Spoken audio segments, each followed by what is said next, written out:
says trauma is an emotional response to a terrible event like an accident, crime, natural disaster, physical or emotional abuse, neglect, experiencing or witnessing violence, death of a loved one, war, and more.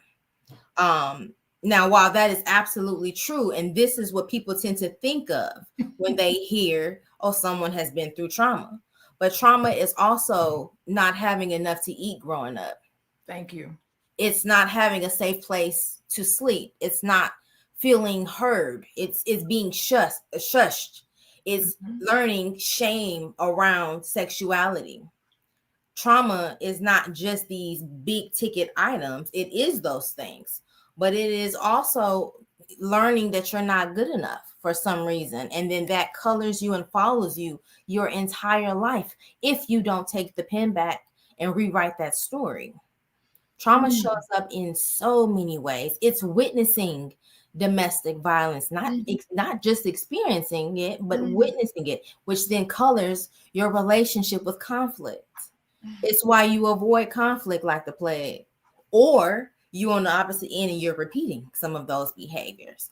All of these things are traumatic events and they color our stories. And when they color your stories, you're distorted.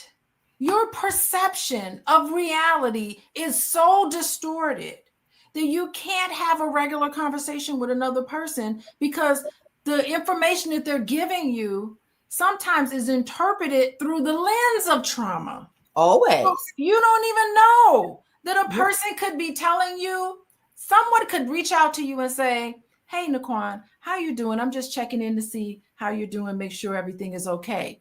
If you are guided by trauma, your mind is telling you, what's she contacting me for? She all in my business and trying to sneak up on me. Who told her to do that? What's wrong with her? That's what happens when trauma is coloring how you see. That's a distortion. Yeah. The intention of me reaching out to you is really just because I was thinking about you. I love you and I want to know I want to make sure that you're okay. But when trauma tells your story, you can see something just as neutral as how you doing. What you doing talking to me about how I'm doing? What business is it of yours? You just see the world as hostile. Yeah. That is distorted. Yes. Yep. But it's your norm.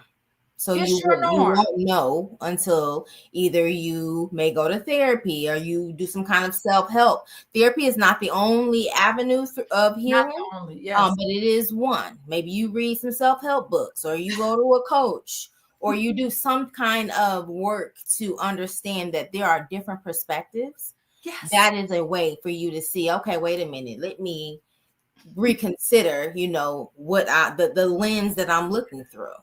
Yeah, and that is why I enjoy being a couples therapist, because I feel like the growth is so much there. And you can comment on that. This is just therapist having another conversation with another therapist, is that so much growth happens in the relationship that wouldn't happen if you see someone individually, because all you're getting is their viewpoint and you're thinking, dang, what's wrong with them? Oh, they must be something. And it takes a little longer before you start to realize, hey, this person's the common denominator. But if you have another person there with you, reflecting, you get to observe how they reflect back and forth to each other. And then you can comment on it. And believe it or not, simple little adjustments in how you relate to your partner is a growth opportunity. So much more so the individual. Have you found that to be the case too? Absolutely.